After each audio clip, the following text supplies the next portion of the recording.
Coming up on Citrus TV News, one man's mission to give back starts with a truck full of bikes.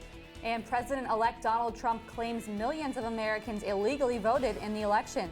Plus, Uber drivers are going on strike tomorrow. We'll let you know why. Citrus TV News starts right now.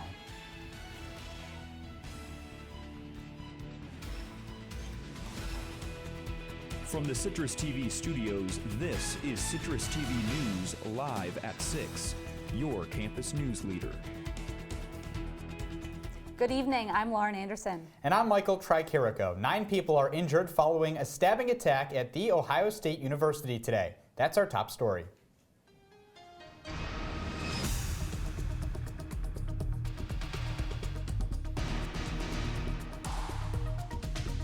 Just before 10 a.m. this morning, The Ohio State University issued a shelter-in-place after an attacker drove over a curb into pedestrians near Watts Hall. Police say he then got out of the vehicle and stabbed people with a butcher knife. OSU Police Chief Craig Stone says an officer responded in less than a minute, shooting and killing the suspect. Police say 9 people were taken to area hospitals with injuries. 1 person is in critical condition. The other 8 do not face life-threatening injuries. A federal official identified the suspect as 18-year-old Abdul Atan, who was of Somali descent. He was a legal permanent resident and Ohio State University student. The FBI is working with campus and state police to determine a motive. Terrorism is not being ruled out. Students received a text alert saying there was an active shooter and to run, hide, and fight. Students in class reacted quickly, barricading doors and turning off lights. There was actually an ex-Marine in our class, and he kind of just took action when the Buckeye alert went out and was like, we need to barricade the door, and started stacking up the desks. So a lot of us just kind of went and sat in the corner and tried to stay away from the windows as much as we could.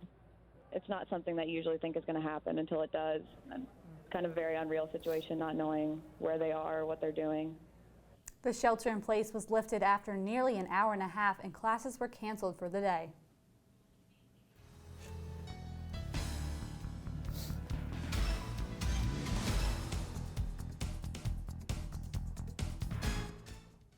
SU basketball fans can win sports memorabilia, electronics, and tickets at next Saturday's basketball game. The Sports Management Club is hosting its 12th annual charity sports auction on December 10th. The auction will take place in the backcourt of the Carrier Dome before and after the game against Boston University. The auction currently has signed items from several SU athletes, including former SU quarterback Terrell Hunt, and signed basketballs from last year's men's and women's basketball teams. And over the break, Syracuse Chancellor Kent Syverud appointed 2 co-chairs of the university's new Council of Diversity and Inclusion. Special Assistant to the Chancellor Barry Wells and the Director of the Disability Cultural Center, Diane Weiner, will serve on the 22-member council, which will advise the Chancellor on issues relating to diversity and inclusion on campus. Public safety officers are making efforts to address implicit bias. Officers in the SU Department of Public Safety, as well as Central New York law enforcement agencies, attended bias training last week on campus. Officials say that the training session comes in the wake of recent racial tensions with police forces around the country. Officers learned about subconscious bias and how to improve their relationship with local communities. For one man, giving back is his hobby, and Citrus TV reporter Mariana Dominguez has the story of a Syracuse native who is the manager of a funeral home by day and fixes bicycles of low-income families by night. Sometimes people ride into each other's lives. Put it in the second bar down. For Jan Maloff and 16-year-old Ronald Jones, a bike started out as just a gift and grew into something much more than that, a bond. He's an extraordinary kind of person. Interesting and extraordinary at the same time. Jones remembers when Maloff gave him free bikes. Now Jones and other volunteers help Maloff, whose program collects bikes, fixes them, and donates about $4,000 each year to low-income Syracuse residents and refugees. You know, people often ask me, how do you feel when you give a bike away? Well, I feel that if we use the bike as a tool, we're doing a good thing. So it's a tool for a student to do better sometimes. It's that gift that that child will never get. Taiwana James appreciates what Malif does not only for her and her grandkids, but for many other families. It's like when he pulls up his truck with the bikes, people come from everywhere. And it's a beautiful thing. To me, I believe it brings him joy. It brings the community joy. We love to see him coming. Thank you for taking out the time to give me a bike and fix it and bring it to my house. Malif often thinks about what his life purpose is and says it's this volunteerism that keeps him going. You know, it's mainly working with people. People call me, they want to drop off a bike, they want to volunteer, and I enjoy it. I believe he would want his legacy to continue on through all of us that knew what he did when he was doing it to do the same thing. It might not even be a bike, but still that same giveaway spirit, you know? A reminder at the end of the day that selflessness is something many can pass forward. People can bring used bikes to the New York State Fairgrounds to donate to the program's largest giveaway event that will take place on the Saturday before Christmas.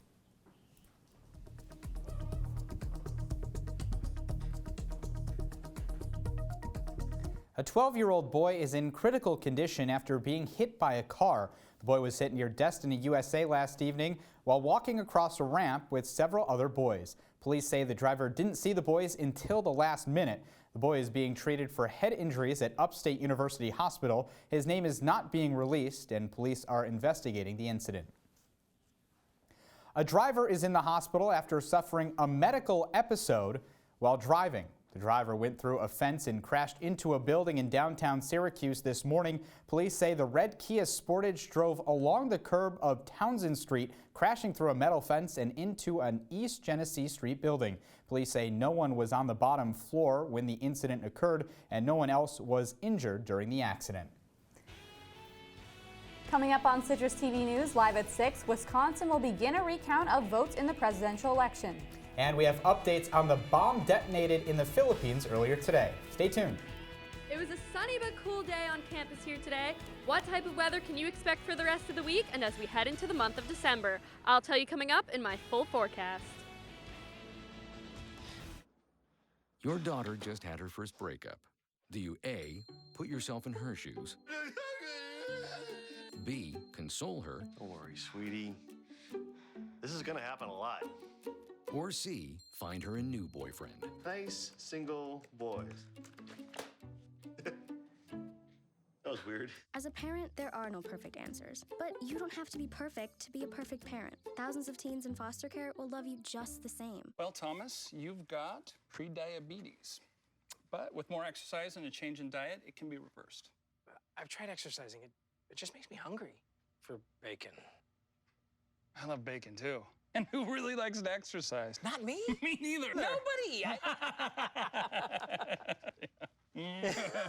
So we're good? What? Oh, you still have prediabetes.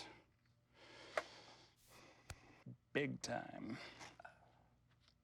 Adventure can be found anywhere, but the best place to start is in the forest. I spy something beginning with S. Snow? No. Snow-covered trees? Nothing to do with snow. Head outside to discover incredible animals and beautiful plants that come together to create an unforgettable adventure. Wow. So grab your loved ones. Don't even. And explore a world of possibilities. Come on, this way. Visit discovertheforest.org to find the closest forest or park to you. Taking care of a family member can lead to plenty of questions. Fortunately, there's a place to get the answers, for them and for you. Find articles, tips, and tools from experts and others who have been in your place. The Caregiving Resource Center at aarp.org/caregiving.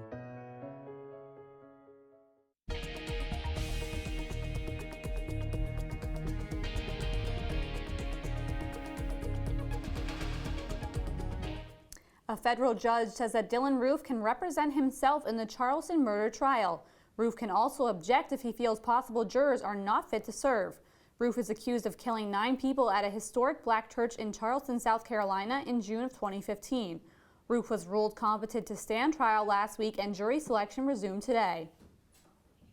President-elect Donald Trump is claiming without evidence that millions of people illegally voted for Hillary Clinton, and that's why he didn't win the popular vote. The claim comes after Green Party candidate Jill Stein has launched a recount effort in 3 battleground states. The Wisconsin Elections Commission voted today to approve a recount that will begin Thursday. Stein is also seeking recounts in Pennsylvania and Michigan. Donald Trump officially won Michigan's 16 electoral votes today. All 3 states would have to flip to Clinton in order to claim victory. The Clinton campaign announced this week that they will join the recount effort to make sure that no hacking occurred during the election. Clinton leads Trump in the popular vote by more than 2 million votes. 1 person is dead and 9 are injured after gunshots interrupted holiday celebrations in New Orleans early Sunday morning. Police are searching for the 2 men involved in the shootout on Bourbon Street. They say the 2 men got into an argument before firing into the crowded tourist area. Police say they have made arrests. Both suspects had firearms.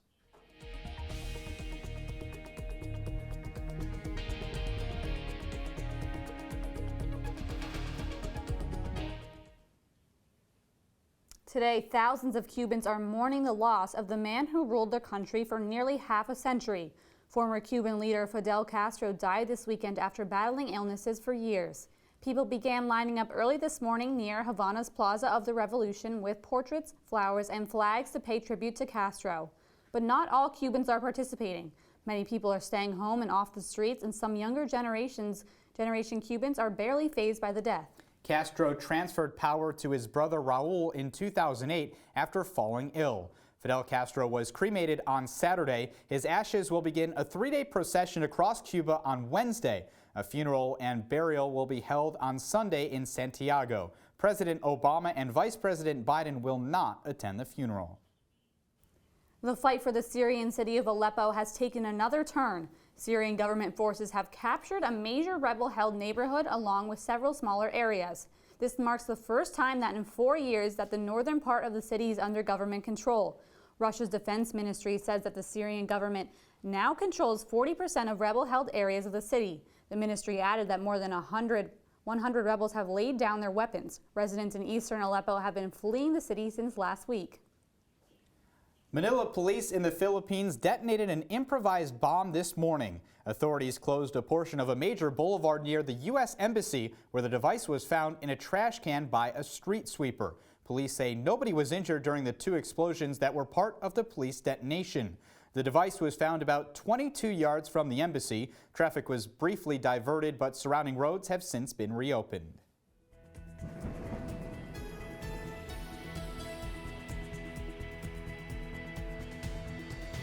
Last week, Syracuse saw its first snowfall of the winter season, where nearly 2 feet of snow fell in central New York. Now most of that snow has melted and the sun is out. But the rain is moving in. Gilad, when should we break out those umbrellas? Yeah, we don't need the umbrellas just yet. In a few days, though, right now it's 42 degrees and cloudy. It feels more like the upper 30s because of that wind chill.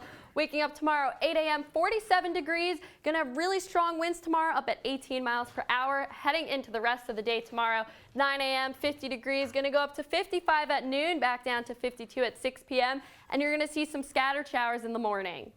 Looking at tomorrow evening, no precipitation then. If you're heading over to someone's house to watch the Wisconsin-Syracuse basketball game, all that precipitation is going to be more along the coast to the east of us. December is coming in just 3 days. We're going to see an average high in December, 37 degrees. Average low for the month is 23 degrees. And you see there, average days of snow, 14.7, so snowing about every other day. Looking at the rest of the week, tomorrow, high 59, low 43. Going into Wednesday, gonna rain there, high 55, low 43. Thursday, Friday, Saturday, a lot of precipitation. Okay, so a lot of us were home over break and we missed the snow. So when are we actually gonna be here to see that snow again? Yeah, over the weekend, it might be a rain-snow mix depending on how cold the temperatures get. But Tuesday, once the temperatures start getting really cold, you'll see the actual snow. All right, Thank you so much. And coming up after the break, Uber drivers are protesting in 24 cities across the country. And for cat lovers everywhere, we have a new exercise you can do with your feline friends. Here we go. We're going to go out there in the rain. You're going to get wet. All right, here we go.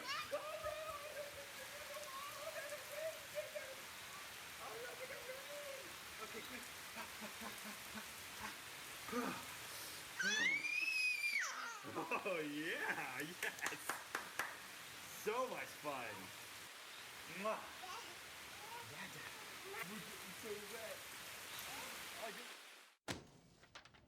Hey, Hard, what's this? That's my resignation letter. You're resigning. Why? Because you're constantly ignoring me. You're half as active as you used to be, and you eat stuff like this. You've been putting me under a lot of pressure lately. That's why I'm ready to quit. I forgot. I'll do better. Please, don't quit on me. Okay, but remember, it's not what you say, it's what you do. Listen to your heart. Don't let it quit on you. Let's go for a walk. Uncontrolled high blood pressure could lead to a stroke, heart attack, or death. Get yours to a healthy range before it's too late.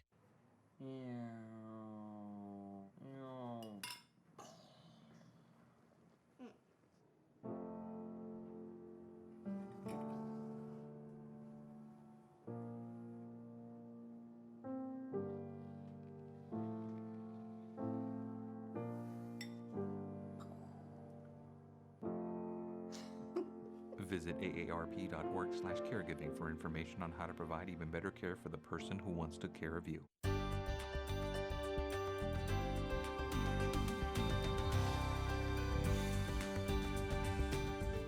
There's now a new way to de-stress that combines yoga and cats. The Good Meows Cat Shelter in Marietta, Georgia is one of the places that offers cat yoga for the price of a donation.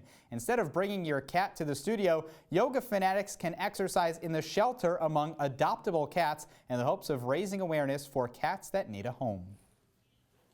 And people across the country are wondering if the lives lost on the Tennessee bus crash last week could have been saved if the bus had seatbelts. The American Academy of Pediatrics and the National Safety Council have both recommended for seatbelts to be installed on school buses.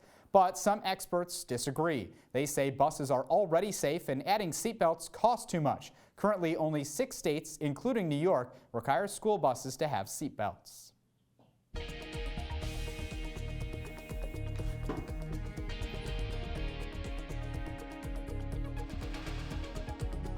AT&T is launching an online service to cater towards cord cutters. The streaming service called DirecTV Now will launch later this month. For $35 a month, users will be able to stream more than 100 television channels, unlike streaming services like Netflix or Hulu. DirecTV Now will provide similar cable TV lineups.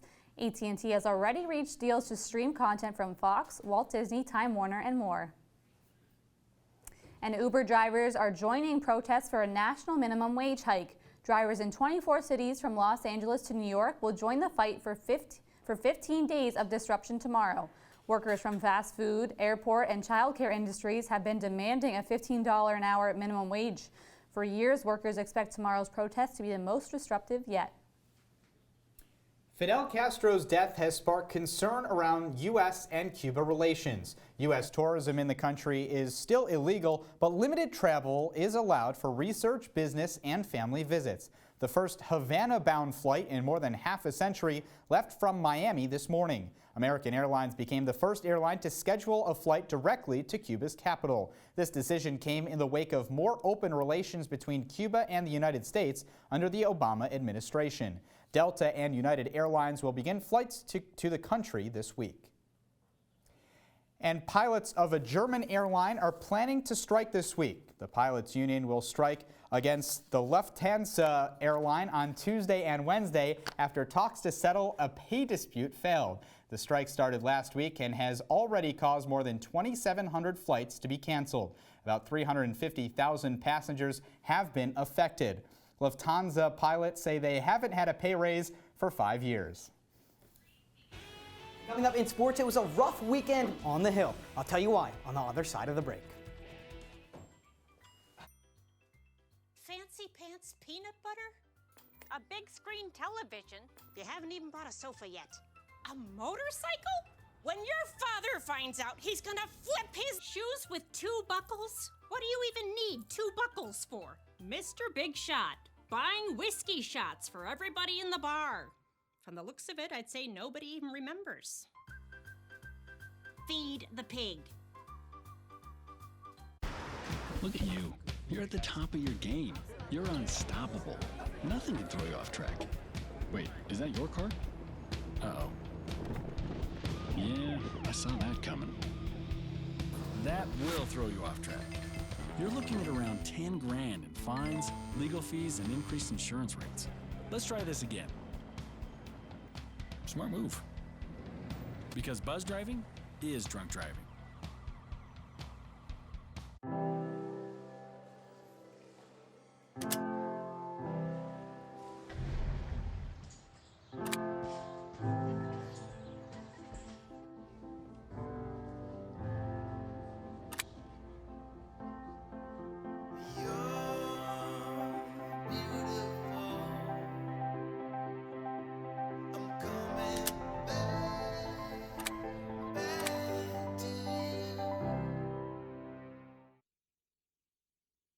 I see you mobbing over her. Let's go.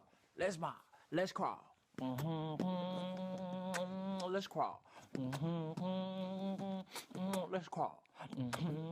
Hey, yo, we mobbing. Come on, girl. Let's crawl. Hey, yo, let's crawl. Hey, yo, let's crawl. Hey, let's crawl. Hey, yo, let's crawl.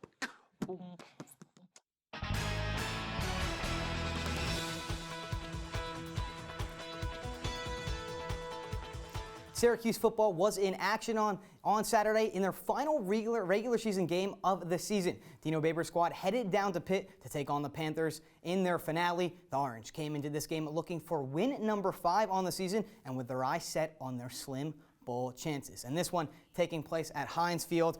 It was a cold day there, but you know, there was tons of fireworks in this one, and I mean tons of fireworks and lots of records broken. Early on, James Conner from Peterman 14-7 Pitt in this one, and that would just be the start of the scoring for both teams as both offenses went crazy. Dante Strickland here, 5 yards out for Syracuse. We're tied at 14 at the end of the first. Second quarter, more scoring. James Conner again. He gives Pitt a 28-14 lead with this run. But Syracuse, they would come back at the end of the first half. Who else but Amba Etatawo? He catches the pass here and goes into the end zone. He had 5 touchdowns in this game. That breaks a Syracuse single game record. He was also just named to the All-ACC team. But as I said, there was tons of scoring in this one. 76 points scored by Pittsburgh. A big reason why, runs like this from Quadri Henderson. 66 yards, put Pitt up 49-21 in the second half. 137 total points in this game. That is the most in a game in history. Let's hear from Dino Babers after this one. Yeah, it is going to get better, you know, and it's going to get better with recruiting. You know, I'll be out Sunday recruiting, and we'll bring in a new, fresh group of young people, and we'll put them with the underbelly of our team that we're developing, and we will get better. The thing you got to remember is this year they were thinking, and next year they won't be. They'll know every offensive call, every defensive call, every specialty onside kick, and they should all function a lot better than what they function this year.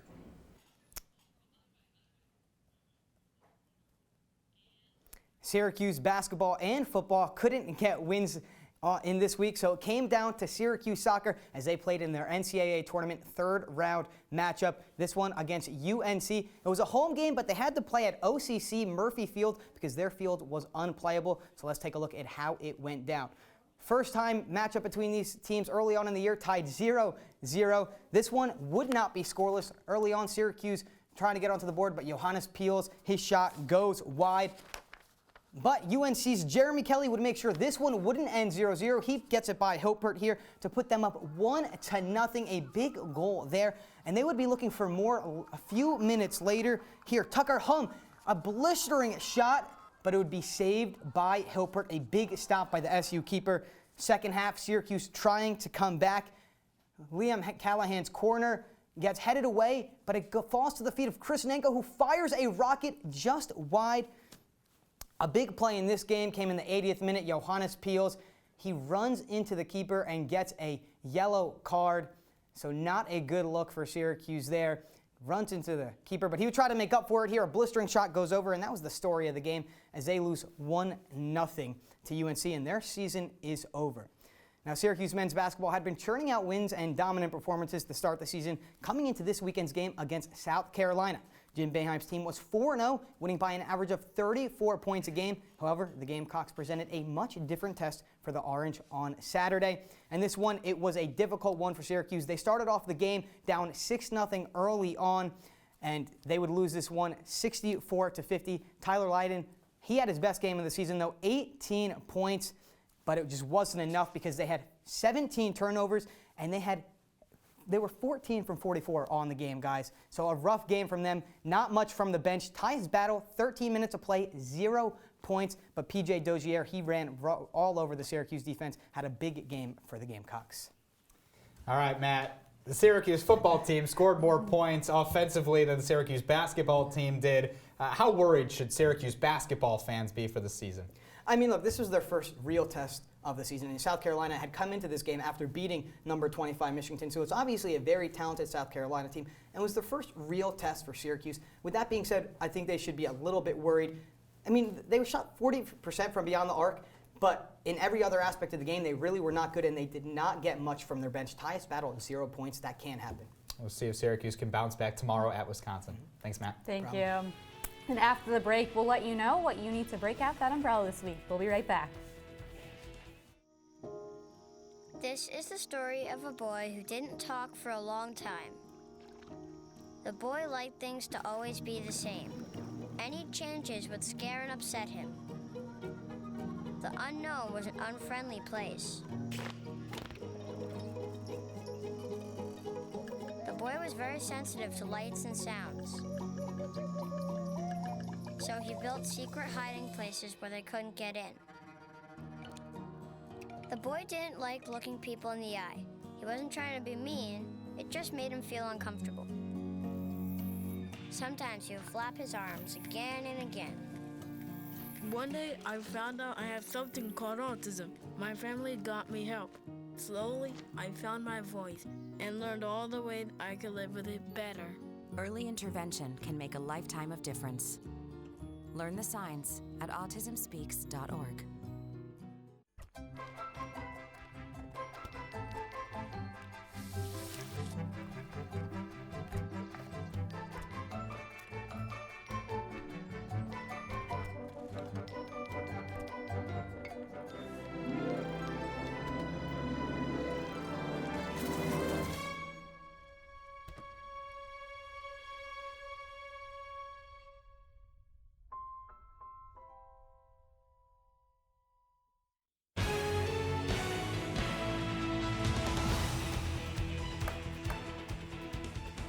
All right, Galat, what should I wear to class tomorrow?